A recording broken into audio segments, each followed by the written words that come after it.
आपली आई मेल्यानंतर तुम्ही आम्ही लोक आईच्या नावाने श्राद्ध करतो, पिंडदान करतो. आपला बाप मेल्यानंतर बापाच्या नावाने श्राद्ध करतो. पण आई आणि बापा एवढेच उपकार करणारे काही असणारे जनावर आपल्या गोठ्यामध्ये असतात. आई एवढेच उपकार आपल्यावरती असतात, गायीचे उपकार. मी तर असं म्हणेन आईपेक्षा देखील जास्त उपकार गायीचे आपल्यावर आहेत. आपण शेतकरी सगळे कुटुंबातले माणसं आहेत, गायीचे उपकार एवढेच आपल्यावर आहे का? आपली आई 2.5-3 वर्षापर्यंत आपण लहान असताना तिच्या काळजाचं दूध पाजून आईने आपलं शरीर पोषित केलं. आपल्या प्रत्येकाचं शरीर हे आईच्या दुधाने पोषित झालोत आपण.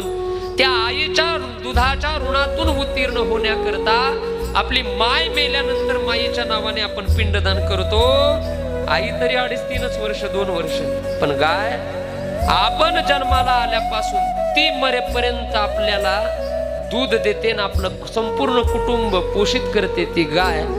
अरे आई मेल्यानंतर पिंडदान आहे, पण गाय मेल्यानंतर पिंडदान करतं का कोणी?